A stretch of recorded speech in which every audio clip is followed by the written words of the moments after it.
Fala aí, rapaziada, beleza? Você curte o canal, deixa um like, se inscreve, compartilha aí, que aqui vai ter muito mais corte como esse aí pra vocês, beleza? Valeu! No final, o Bolsonaro chega ao poder e não entrega absolutamente nada do que ele falava.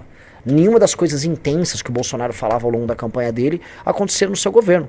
O que ficou é um Bolsonaro hipotético, que ele fica sendo repetido hoje em dia pela própria esquerda, né? A esquerda fica, não, o governo do Bolsonaro ia ter violações de direitos humanos, e na verdade o governo do Bolsonaro só foi um governo do centrão, sem graça nenhuma, com um sujeito meio burro falando besteira na TV e na internet. Foi apenas isso. Comigo está sendo completamente diferente. Jornalistas, absolutamente todos, estão perguntando como. Você pretende passar a lei de responsabilidade gerencial? Como? Você pretende passar uma legislação penal nova, inspirada no direito penal do inimigo? Como? Como isso passa na Constituição? O nível das perguntas sobre todas as nossas propostas, que são, na sua maioria, mais radicais que a do bolsonarismo, os níveis das perguntas, e eu não estou falando apenas da Globo News, estou falando de todos os lugares, é muito mais alto. Não há comparação entre o modelo das perguntas que estão sendo feitas para mim e com as perguntas que foram feitas para o Bolsonaro à época. E eu acho isso muito bom. Porque se fosse só ficar os jornalistas perguntando, o que você acha sobre isso? Aí a pessoa dá uma opinião radical e o jornalista fica assustado, qualquer um faria campanha. O fato da gente estar conseguindo sustentar as nossas posições no debate público, com forma, e ainda dizendo como nós vamos realizar isso, acho que é a grande novidade que nós temos para essa eleição. Tá? A principal é a área de segurança, naturalmente. Ontem foi muito interessante o fato de quererem pegar algumas medidas específicas que o Bukele adotou, e aí para construir a seguinte coisa, olha, então você não vai fazer, por exemplo, julgamentos coletivos, igual o Bukele fez, e de fato, eu não preciso fazer julgamento coletivo algum. Você pode muito bem entregar um julgamento individual, mas capturando o traficante e punindo ele como tem que ser, com penas maiores e aplicando o que a gente chama de direito penal do inimigo. Por exemplo, a tutela antecipada, fazer prisões antes mesmo dele executar uma determinada missão. Se um traficante conta com uma série de fuzis dentro da casa dele, e esses fuzis estão sob posse desse traficante, estão numa área ocupada pelo crime organizado, na facção a qual ele faz parte, eu não preciso esperar ele pegar o fuzil e cometer, vamos dizer, um assalto, ou ele dar ordem a alguém na rua com o fuzil na mão.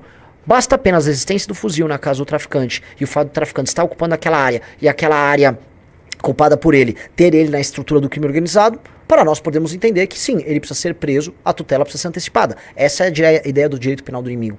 Então, nós estamos fazendo algo que para mim é muito novo, e acho que é esse o ponto. Eu fui dormir ontem e acordei hoje com pessoas falando sobre família monoparental, sobre o papel do homem nas casas, o papel do homem em evitar um menino problemático que vai cometer um crime. O Brasil falando sobre desfavelização. Eu acordei hoje com gente falando, não, eu não concordo com essa proposta, não, achei essa proposta absurda, nossa, adorei aquela proposta. Eu vi pessoas discutindo cota racial. Veja, cota, como a direita tem vergonha de falar desses assuntos, que a direita agora virou apenas, vamos dizer, uma imitação da esquerda em temas populistas, as pessoas voltaram a debater cota social.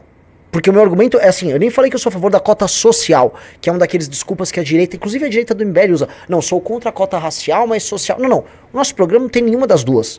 A gente defende o mérito, a excelência, e a gente acha que pessoas oriundas de famílias mais pobres, se forem trabalhadoras, esforçadas, estudiosas, inteligentes, essas pessoas vão competir em igualdade de condição. Não é que elas vão ter uma vaga garantida, elas vão competir em igualdade de condição, porque o Estado vai começar a investir nelas desde antes. Essa é a beleza da coisa. Então, a gente começou a trazer esses temas, e a partir de, desde ontem, né, mas hoje isso ficou muito claro pra gente, o Brasil começou a debater proposta. O fato da gente estar debatendo proposta agora é a grande revolução eleitoral do Brasil desde o início desse tal de ciclo de polarização. Eu odeio o tema polarização, eu odeio ficar falando isso porque parece que eu me tornei um jornalista justamente da Globo News, ou um comentarista, mas a real é o seguinte, essa droga existe, e não é que ela é baseada em radicalismos de dois lados, tipo, eu sou um radical de esquerda e um radical de direita. Isso a gente já denunciou, nenhum nem outro é radical.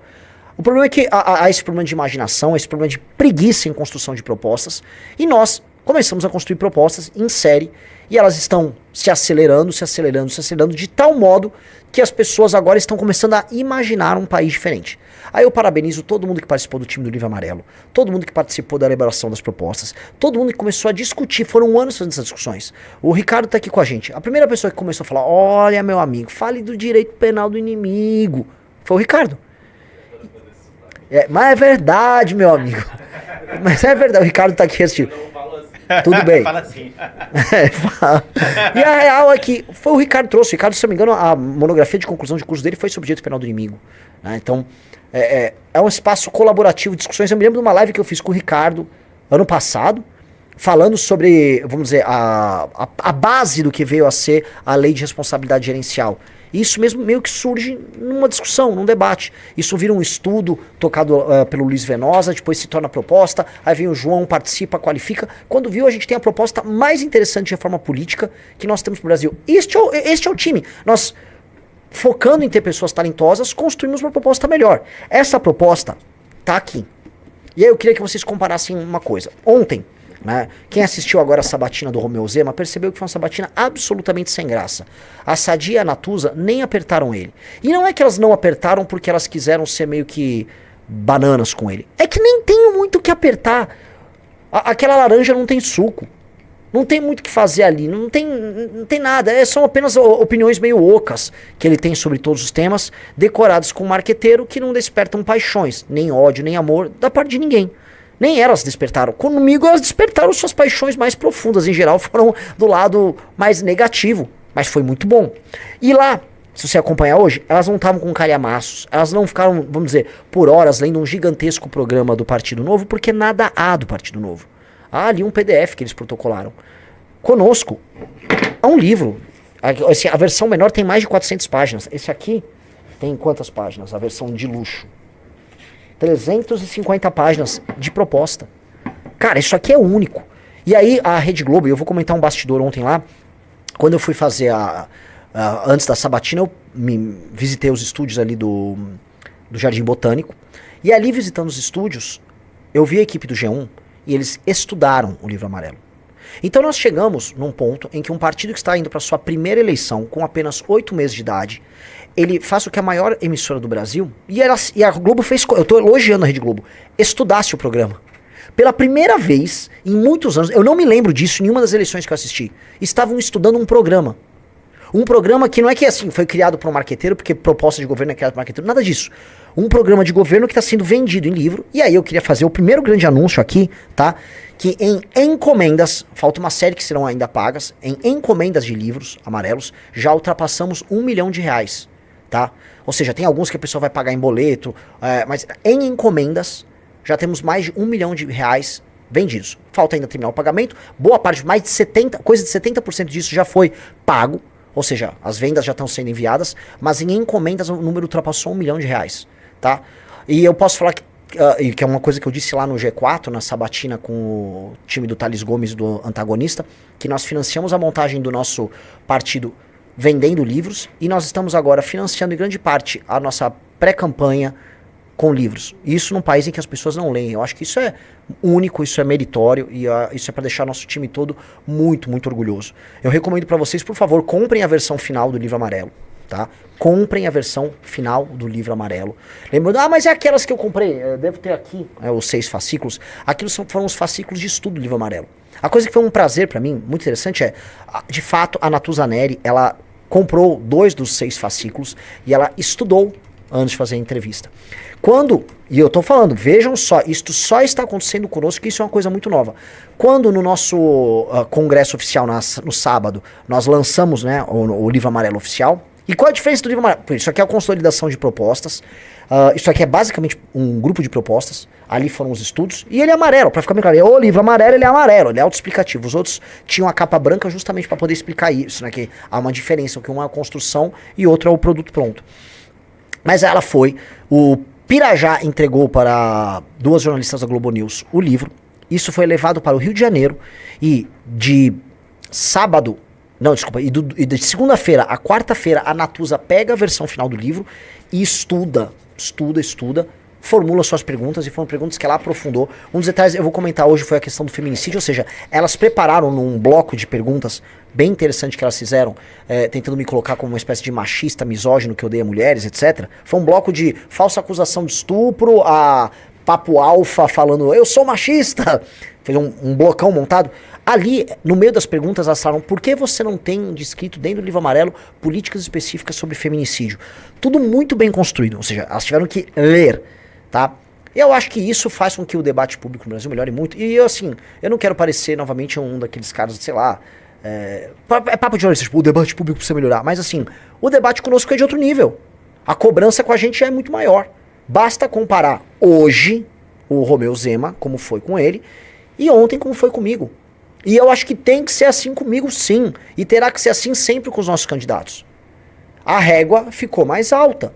E se a régua ficou mais alta, o nosso nível tem que ser mais alto mesmo. As pessoas têm que perceber que para ser governado o Brasil você precisa de gente inteligente. Então eu sou grato a elas. Eu sei que muita gente tá com raiva. Eu tô recebendo muita mensagem: Renan, parecem duas cobras que estavam te atacando. Não deixavam você falar. Cara, é do jogo. A gente vai ter que jogar esse jogo. A gente vai ter que jogar esse jogo. Acho que fui muito bem. Acho que tenho muito a melhorar. E eu acho que daqui em diante é só melhora. É só melhora. E espero que as perguntas nos próximos sabatinas sejam sempre nesse nível. O Juan Patrick está ali. O Renan foi muito educado com elas. Ué, mas não vai ser diferente. No final eu agradeci a elas. Elas deram uma oportunidade pra gente. Tá? Gente, nós não estávamos presentes no grande jogo até um ano atrás. Tentem se lembrar como nós estávamos em 2024, eleição de prefeito de São Paulo, que o Pablo Marçal brilhava. O Kim não teve o direito de concorrer a prefeito de São Paulo, mesmo constando algumas pesquisas com mais de 10%. O Kim não teve o direito. A gente tinha que ficar como espectador gravando live falando do assunto. Pois bem, hoje nós estamos no principal palco, já em terceiro nas pesquisas, respondendo perguntas difíceis na maior emissora do Brasil. Nós existimos, nós estamos no jogo. A coisa está acontecendo. Então, o jogo mudou completamente e ele se deu de uma maneira muito nova. Novamente, a existência do livro amarelo ela é fundamental. Comprem o livro amarelo. Essa aqui é a versão de mesa do livro amarelo, com a capa é de tecido, ela é maravilhosa. Assim, quem teve acesso... Eu tô falando sério, os jornalistas podem até discordar, mas todos falam, nossa, mas isso aqui é muito bonito, isso aqui é... Sim, lidem com isso. Imagina, assim, se tivesse o livro do PL, né? Imagina que coisa horrorosa seria. Nossa, já me dá um asco estético a priori. Eu nem sei porque o livro não existe. Entendeu? O livro Valdemar, o Valdelivro foi montado. Livro com as propostas conservadoras para o Brasil. Né? Capítulo 1, amo Deus. 2, viva as mulheres. É isso.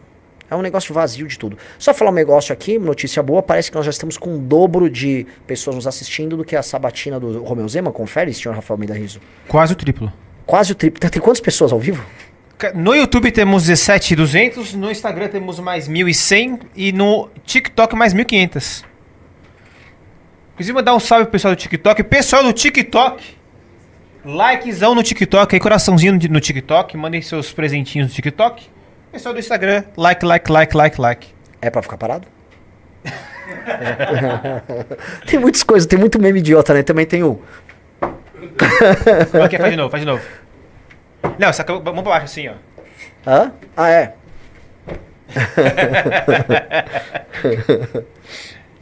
é. Pessoal, a bolha foi muito estourada.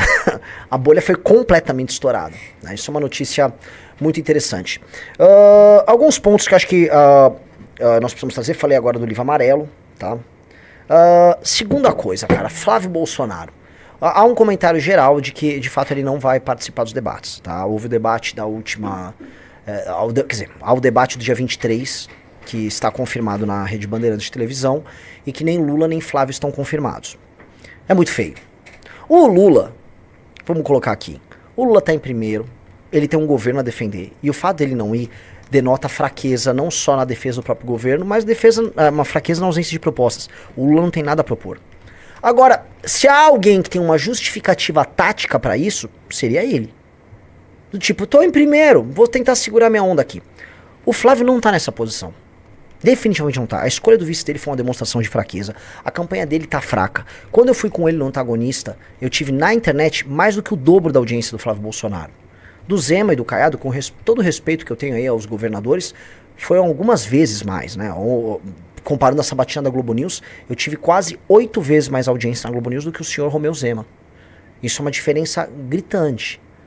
Então, isso denota que assim, a diferença em termos de engajamento das campanhas é grande. Em termos de engajamento, eu vou buscar do Flávio. Lembrando que o Flávio tem o recall. A maior parte das pessoas não sabem quem é Renan, estão cada vez mais descobrindo quem é Renan, mas as pessoas não sabem quem sou eu. Então, logo elas descubram, elas vão perceber que elas não precisam ficar presas nessa maluquice que é a família Bolsonaro, nesse erro. Então, o Flávio, ele tinha que ir no debate. O Flávio precisa ir no debate. O Flávio tem que explicar por que ele fica mudando de propósito o tempo todo. Recentemente, o Flávio Bolsonaro veio a público dizer que agora ele não vai mais dar celular para as mulheres. É curioso. Ele tinha um marqueteiro, aí com esse marqueteiro ele falou que ia dar celular para as mulheres, aí ele muda de marqueteiro e aí muda a proposta. O que isso quer dizer? Vamos ser sinceros. Quem escreve as propostas do Flávio são marqueteiros.